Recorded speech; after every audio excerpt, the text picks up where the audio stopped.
So I'm working on an engagement video project and I'm just getting giddy while editing, and I really wanted to just word vomit and gush once again about the Lumix S9 Mark IIX and maybe make a little bit of an update video. This is the Sigma 18-35 EF lens. It's a crop lens with my Sigma adapter. I think I covered this adapter in a previous video. This is the MC21 adapter. And on this engagement shoot, I used this lens. I bought it years ago and it was really my go-to lens for every single project that I took on. And really, you can't really quite blame me because it's essentially a 3 prime lens in one at f1.8. Over the years, I've neglected said lens and have always had it in the back of my mind to use it on more projects. So for this engagement shoot, I decided to go back to my roots a little bit and use the 18-35 once again. And I have to say, I need to use this lens more often. And there's definitely one issue with it that I will discuss later. It's either with the lens or the MC21 adapter. I haven't done any sort of troubleshooting with it, so perhaps it's an easy fix. But anyway, I'll get to that later.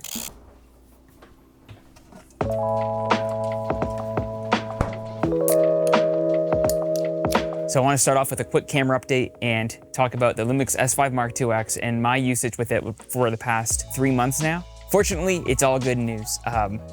This camera purchase has been something that has been absolutely beneficial to my business. The ease of use, the autofocus, the constant need and want to create with it. This camera really has been my secret weapon and something that I wish I purchased much sooner. I've used it on events, of course, my real estate shoots, and pretty soon I'll have wedding shoots that I'll be sharing. And I did a super neat shoot with the tourism section of my city, just outlining some local shops in the area, and that turned out really awesome. Again, it was just that ease of use. I was able just to take the camera, toss it on a gimbal, and go. And another thing I want to talk about quickly is switching from 60 frames a second for most of my shoots to now 30. I absolutely butchered what I was gonna say in this next bit, so I'll explain it here in my office. So to achieve 60 frames a second full frame with the Lumix, you know you have to shoot in 1080p HD. And I've been wanting to shoot specifically real estate videos in 4K, just because I like the extra quality. It's easier to bump up for my Instagram reels without it looking totally crappy. So I've went from 60 frames a second at full HD 1080p to 30 frames a second 4K. Because I found that I've been slowing down my footage less and less, or slowing it down 80%. In content nowadays, it's much faster than it used to be. Everyone wants to see the thing now. And I don't blame everybody. My brain is too like a goldfish. So it's been really kind of like a weight off my shoulders knowing I don't need to have a 10-second clip of a room. So what I do is I shoot a little slower, my motions are slower, my movement's slower, and I shoot for around 5 to 6 seconds per clip, depending on the type of shot I'm doing. And if I really need extra time, I'll slow it down to like 70% and add some optical flow so it blends the frames together. And that can only go so far. I find when you hit 65%, it starts showing that motion blur. And also recently, if you saw my last video, I went on a trip to my in-laws and I just really wanted something super low key to bring with me. And I was debating just bringing one lens. I ended up bringing my 18 f1.8, which I shot the majority of that video on, and my 50 f1.8 prime. And I just absolutely love the ease of use. I even took the cage off it as well and just went camera, the Zhiyun gimbal, which is something that I actually am using full time now. That's not just like a product thing that I reviewed and, you know, did away with. It's just something that I'm like using full time, and I absolutely love that gimbal. It's so small, so easy. I look forward to just tossing the camera on it and just shooting as is. I don't put a monitor on or anything. And that's something I want to talk about as well. The S9 Mark II's monitor is, I think, higher quality than the Mark I. I don't know why or what they did different, and I don't know if it's really been explained, and maybe it has. But the monitor on the S9 Mark I always found as under contrasted, and it could be even the preview light, but also noisy. No matter what preview light I use, it just felt like there was so much noise in the preview image. And that was with both my ones. I don't think it was a specific camera issue. I think it was just the Mark 1s, where the monitor on the Mark II just kind of, it looks great. I have no complaints. And then that's just speaking to, you know, using the camera as is. So yeah, these are just a few things I've been wanting to discuss again and essentially just kind of follow up on how I'm doing with the S5 Mark IIX. Maybe this is a good time to talk about the S9 and my thoughts on it. The S9 is essentially the S5 Mark II, but in a tiny body, point and shoot looking body with, I guess, record limits and no viewfinder.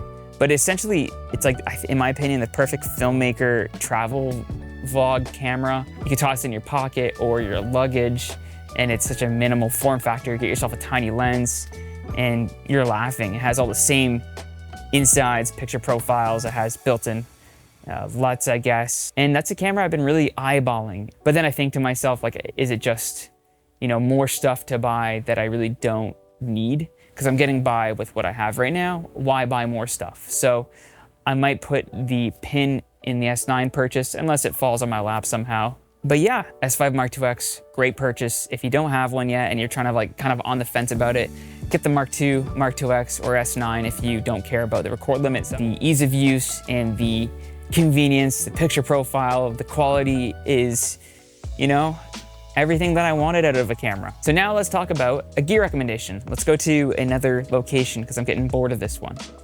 As beautiful as it is, I love all the bokeh. Take a look. Ooh, and we're back in the office. Before I continue, let me know how you like these sort of off the cuff talking videos where I just kind of like yap about things that, you know, excite me. Maybe some questions that you have about being a freelance solo videographer. It's kind of a hard gig to get into and very daunting with lots of competition. So we all start somewhere. So please let me know if you have any questions and if you like this format. Oh, this is Artie, by the way. Artie, say hi. Camera shy. Back on track. Gear. So, hey, I have a lens and a piece of software to recommend. And I feel like I have so much to recommend. So we'll start off with these two things. Lens. We have here the Sigma 16 to 28 full frame lens. This has been my real estate lens. It's an f2.8 as well, if you're wondering. I should correct myself. It started off as my real estate lens, but it kind of has evolved into the all-around lens for a few projects that I've worked on. So like I mentioned before, I shot a shop local campaign video, and I did that all pretty much with the 16 to 28 lens. At a APS-C mode, the 16 turns into a 24 millimeter, I wanna say, and the 28 turns into a 40 millimeter. Now, it's not as versatile, obviously, as your 24 to 70, but if you wanna be shooting your 60 frames a second on a lens that has the equivalent to the 24 and, you know, versatility, 42 is still pretty, you know, it's pretty tight. So yeah, I used it pretty much on that whole shopping local project. Then I had a grand opening event for a company. And again, I used this exact lens for that event. The price is $871 US, currently on sale. Save $27 on B&H. Awesome. So that's the lens. It's good. Jeremy recommends 16 to 28. So my second recommendation, software. Like I mentioned, went to my in-laws' place, filmed some beautiful footage, and I used the software Film Vision 2. And it really gave me that, like, I don't know how to explain it, but I wanna say like 60s postcard look. So yeah, I'll recommend that. I don't really have much to say about it other than it really gave me like such a unique vibe. I hate using that word, it's so overused nowadays, but yeah, the vibe was there. It seems that a lot of you seem to have liked the serene vibe. Someone even left a comment saying you could tell that I love life. And I think that like plugin really made everything look so nostalgic. And yeah, I think I'll be using it on some future projects.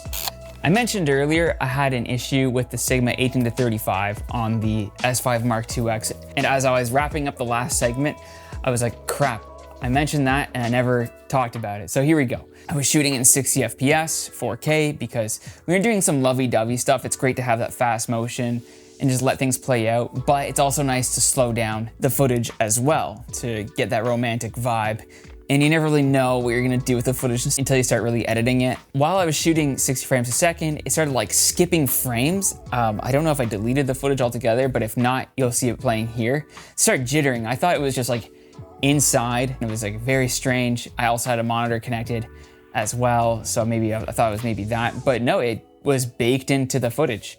So I dropped it down from 60 to 48 frames a second, and that seemed to have fixed it. So that is something to be weary of if you wanted to pair your Sigma 8-35 f1.8 with the S5 Mark IIX, because it really is such a great lens, and it kind of is a shame to let it go to waste. So yeah, that's really the only problem I had with it. It was very strange, but I can imagine that if you were shooting 6 frames a second and you had your bride and groom were walking down the aisle and that started happening, you'd probably just keep going and hope that it recorded, but no, the footage would be corrupt. Last but not least, this will be a reoccurring segment called Comment Corner. And I'm gonna get up a comment here to then answer a question. Comment corner. It's a work in progress. Beautiful shots. Can I get your opinion on the S5 IIX versus the BMCC 6K? Since I think you had the 4K in the past from one of your older videos, would really appreciate it as I'm caught between the two. That's a great question and I appreciate it. And I'm again, like, I truly love the responses I'm getting on the videos and that you're entrusting me with your camera purchases. Don't do that, but I will give you an opinion. How about that? It really is a use case thing. He goes on to clarify that he wants to get into real estate videography. One thing I'm gonna say is that when it comes to real estate agents, they typically like working with one vendor, at least in my case. So you kind of want to accustom yourself to both photos and video. You'll want a camera that can do both, or get 2 cameras if you have the budget for that. So that way you could have the S5 Mark IIX or whatever camera you want to use as your photo camera, and the Blackmagic 6K full frame as your video camera. With real estate videography, we'll just talk on that. Your clients will typically also want talking headshots as well. That's pretty important to go over the house specifications and to reformat into Instagram Reels. And so with that, you'll also want autofocus, which the Blackmagic cinema camera does not offer. Of course, if you have the DJI, I think RS4 Pro or whatever, you're able to rig their LiDAR system. So that's a workaround. If you're willing to do all of that, then go for it. But if you really want to get into the videography, the real estate game, you have to do both photos and videos. But you might get lucky and some clients already have a photographer and maybe the photographer doesn't want to do the videos. If you were to do real estate videography on the Blackmagic, send me the video that you made because I'd love to see it. I can imagine it'd look crazy nice. So I'm gonna end the video here. I wanna thank you all so much for watching. Leave a comment if you want me to answer any other questions. Again, we're all starting out, or we all start out somewhere.